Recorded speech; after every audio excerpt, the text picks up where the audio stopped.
there, everyone. Namaste. I'm Jill Loftus of Nuit Astrology. Welcome to your planetary energy forecast for the week of January 16th, 2023. All right, this is where the week, the year actually begins to get a little more interesting. Now, you may have really noticed last week when Mars stationed direct in Gemini. And a lot of this last couple months, it's kind of been this like gear jamming kind of feeling that we're like, is it Mercury or is it Mars? Because Mars is in Mercury's sign, right? And Mercury's been in Saturn's sign, right? And so there's been a lot of heaviness, a lot of difficulty in communication, a lot of difficulty getting traction. Well, now that Mars is moving forward, we have this week two important planets moving forward. We have Mercury going direct. We also have Uranus going direct. Those two factors are going to really give this week some juice, some power, some energy. Add into that, we also have a new moon in Capricorn, which is really going to feel a lot more like the real new year, because you'll be wanting, really getting that sense of wanting to have some traction, right? Wanting to move forward. So let's begin by taking a look at the week. Now, we start out on Monday with a Scorpio moon. And, Scorpio moon always has a little bit of intensity. But this Scorpio moon is going to clash with Venus in Aquarius, right? And so there's going to be a little bit of a difficult energy. So don't overschedule your Monday. Kind of keep it a little bit more moderate. It's also going to be across the sky from Uranus and Taurus too. So it's just a lot of things around, well, I want, or I would like, or, resources, money, things like that. And it doesn't exactly go as it's planned, and it could just have really just a lot of intense emotions around it. So make sure that you're not being overly emotional. Be a little bit more logical, be a little bit more detached. Tuesday, we have a really inspirational moon on the 17th. So it's going to move out of Scorpio into Sagittarius, immediately lightening the vibe. And it's going to, square the Saturn in Aquarius, but yet that's also going to even give you just that little bit of kind of inspiration of where you need to work a little harder, or you need to put your energy and time. All right, our Mercury stations direct at 8 degrees in the sign of Capricorn on Wednesday. So you're definitely going to feel that. And it's going to kind of bring up all this I feel like it's going to really bring up a lot of the whole Pluto through Capricorn phase, right? So just kind of take a look and see whatever the last couple months you've really had to do that kind of harkens back to a broader theme of how you've had to evolve and mature in the Capricorn area of your chart, right? And remember that Capricorn always wants you to work hard, but you gotta work savvy, you gotta work smart. And so see what needs to be repaired, redone, reconsidered, whatever that has been over this past month or so. You're gonna have another week or two before Mercury gets out of the shadow, but it's gonna be obvious, or at least be more obvious what the work is that needs to be done. Now, we will also have the sun come together with Pluto, right? They're both at the very end of the sign of Capricorn.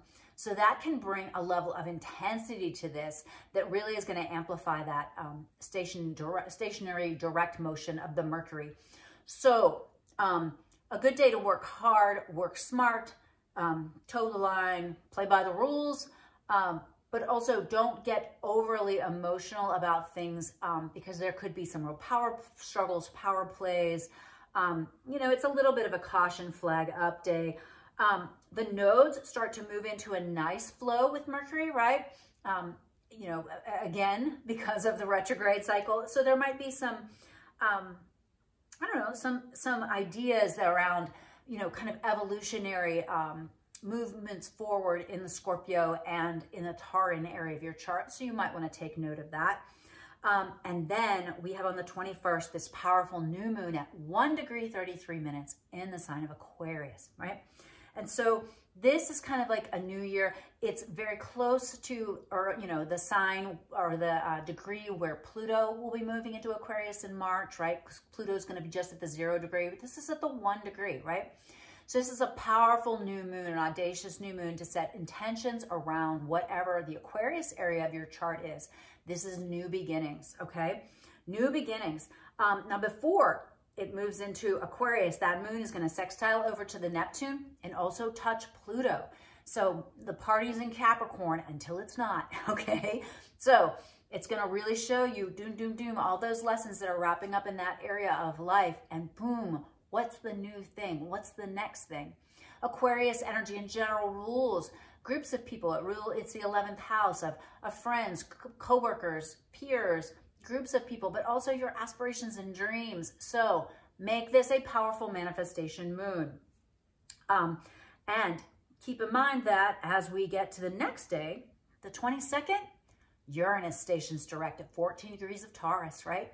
And so now everything is direct. Now, we still have some shadow zone periods, right? But you're going to feel this acceleration point that's going to take us into March when we feel the ground really shake beneath our feet in many, many ways. Now, it's at 5:59 p.m. Eastern Standard if you want to set some intentions around that, or at least just see and observe the footprint that stationary direct movement of Uranus makes, right? Uranus is synchronicity, magic, freedom, the great awakener, the higher octave of Mercury. It's the internet, it's technology, and it makes all things possible, right? So it's a wonderful energy to kind of like amplify that new moon. I'm really liking it. It's also really interesting. I'm looking at my notes here. The moon in Aquarius is going to station or square to Uranus before it stations, and Venus in Aquarius is going to meet with Saturn. Okay, very Aquarian influence station because Venus rules Taurus, the sign that Uranus is currently in, and it's also the Lunar New Year. Happy New Year. It's the year of the rabbit, which is an interesting symbol when you think about that, right? Another thing I want you kind of caution you for this last like day of the week or so, around the 22nd, 23rd, the asteroid Pandora is going to come together and meet with Pluto. And Pandora represents the mythology of Pandora's box, a woman who opens up a chest thinking that it's treasure, and instead out comes demons and difficulty. So there may be over this weekend with this station something that becomes apparent. You know, it could also be earlier next week as well.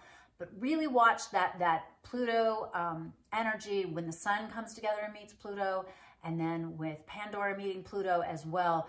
There's going to be some revelatory things in the Capricorn area of your chart and in the greater world at large, particularly involving Capricornian institutions and people, authority figures as well. So if you are one of those people, be a little cautious. If those people affect your life, which they do, they affect all of our lives. Just be a little bit more, aware and a little bit more cautious. So, and I've already done the tarot for this week, and it's fascinating because it really has like two very distinct ways to work with this week. So be sure to stick around and watch the tarot. If you found this useful and helpful, please comment, please like, please share with your friends, and I'll see you next week, my friends. Good luck with this energy. I wish you the blessings of the most powerful, beautiful new moon. Oh, and if you want to, I send out a new moon newsletter every year, so hop on my website, nuitastrology.com, to sign up. Thank you again. Namaste. Bye. Hi, everybody. We have ourselves a spicy little astrology week. So let's see what the Isis Lotus Tarot spread has to say about the two different ways to handle this energy. There's a lot coming at us this week.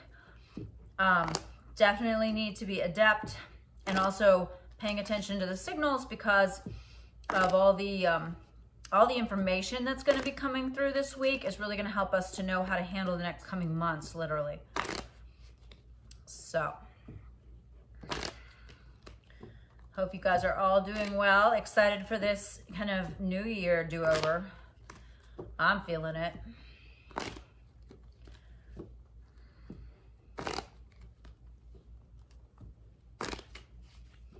All right. So we start out with the first card, which is you. The culmination of the past, what's been going on. And we have this Four of Cups. And so this is a card that indicates that we've been kind of just, you know, submitting to the universe, saying, well, you know, we just got to trust, we have to flow, we have to, you know, just kind of like believe that we're being taken care of. All right. And then the present, we're having to get a little bit more logical, a little bit more real, a little more cut to the chase. So we've got a little more Knight of Swords energy. Like we are really, the mind is very busy, very active. We want to move. All these planets going direct, right? Our present environment, the Tupac Shakur card. We got to leave the pieces on the floor and move on, right? There's something that we have to walk away from. There's something we just really have to let go of it that's in our immediate environment or in our daily life.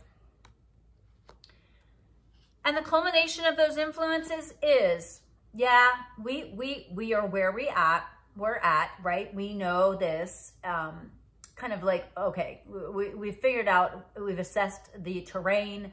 We know what we have to work with. And now we have to see what we want to plant for the future. What do we want later? What do we want as the years unfold, right? This is big picture energy. Key card of the future, the Emperor, okay? You have to be in charge. You have to make the decisions. With great power comes great responsibility. You're the creator of your life. What are you doing? The two moderators for this, opposite forces in play. Well, we've got the Worry card, Eight of Swords. So we either are self-limiting with our thoughts, thinking that we're not in charge, thinking that we don't have power, or we're recognizing our abundance. 10 of Pentacles. We see what we have. We see our skills, abilities. We are aware that everything that has led to this moment is perfect, right? And has given us the tools that we need to move forward from here. All right. Near future detail. Key card here. Number 8. Ace of Swords. New beginnings that come through endings, through eliminating negativity, through eliminating anything that keeps you from being realistic, logical, practical, intelligent, smart. Have your wits about you. All right, and then the two modifiers for that. So on the Eight of Swords side, the worry side, we have this potential that you could be doing things just harder, making it harder than you need to, which worry always does that, right? Paired with the 10 of Pentacles, we have this abundance card. Again, this is really vibrating abundance. I have what I need. There is enough. It's going to be okay. Also paired with the 10 of Wands, we have the Theft card. Boy, there's two definitely distinct ways to work with this week, right? We feel this sense of loss. We feel this sense of things not going our way, that we are unable to achieve or have, or someone's taking away our power, our resources, our energy. Over here with 9 of Cups, there's still some internal conflict. So it's kind of like no matter what's going on this week, there is going to be some struggle. There's going to be some intensity. There's going to be some difficulty, some strife. It's just the way life is sometimes. But we have to not argue with ourselves, right? That is when we really run into problems. All right, and then the two possible progressions or solutions over here on the worry side. We have the Page of Swords, the bratty kid, okay? There's a chance of being immature or not being with mature people. On the other side, we've got King of Pentacles. We've got practical solutions. We are in charge. We're making decisions. We are realistic. We are grounded. We are paying attention to the bottom line, to the money, to the energy, to the realities of the situation.